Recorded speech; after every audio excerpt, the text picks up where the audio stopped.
ఏపీలో నిరుద్యోగ యువతకు కూటమి ప్రభుత్వం తీవ్ర అన్యాయం చేసింది అని మాజీ మంత్రి కొడాలి నాని విమర్శించారు.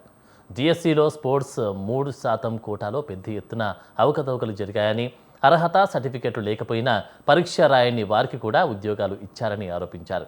లోకేష్ నాయకత్వంలో జరిగిన డిఎస్సిలో అక్రమాలకు అడ్డు అదుపు లేదని, ఎమ్మెల్యేని ముందు నియమించి 5 ఏళ్ల తర్వాత ఎన్నికలకు వెళ్ళినట్లు డిఎస్సి చేశారని ఎద్దేవా చేశారు. డిఎస్సి అక్రమాలను ప్రజల దృష్టికి తీసుకెళ్లేందుకు వైఎస్ జగన్ ఆధ్వర్యంలో రాష్ట్ర వ్యాప్త నిరసనలు చేయబోతున్నట్టు కూడా తెలిపారు. సిద్ధపడదాం. జగన్మోహన్ రెడ్డి గారు 2029లో ముఖ్యమంత్రి అవుతారు.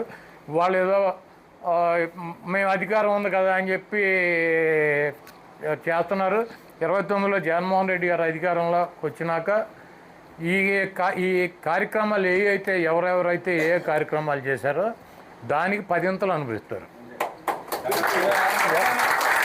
1, 2, 3 కాదు, 10 అనుభవిస్తారు. జగన్మోహన్ రెడ్డి గారిని, ఈ వైఎస్ఆర్ కాంగ్రెస్ పార్టీని ఇటువంటి ఉడతూపులతో, ఇటువంటి అక్రమ కేసులతో, ఇటువంటి నిర్బంధాలతో జగన్మోహన్ రెడ్డి గారిని ఒక్క అంగుళం కూడా ఆపలేరు వీళ్ళు ఎవరో కూడా. జగన్మోహన్ రెడ్డి గారు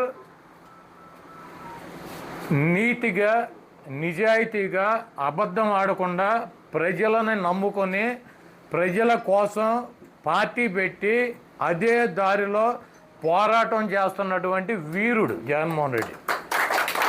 ఇటువంటి జగన్మోహన్ రెడ్డి లాంటి వీరుడిని కుక్కమూతి పిందెలు ఈ రాజకీయం కోసం భార్య బట్టలు చించేటువంటి పార్టీలు, రాజకీయాల్లో 4 ఓట్ల కోసం అర్థమైనటువంటి అబద్ధాలు చెప్పేటువంటి ఈ రాజకీయ నాయకులకి జగన్మోహన్ రెడ్డి గారికి నక్కకే నాగలోకానికి ఉన్నంత డిఫరెన్స్ ఉంటుంది. ఈ డిఫరెన్స్ను ఇప్పటికే రాష్ట్ర ప్రజలు గుర్తించారు. తప్పకుండా జగన్మోహన్ రెడ్డి గారికి మనందరం కూడా మద్దతు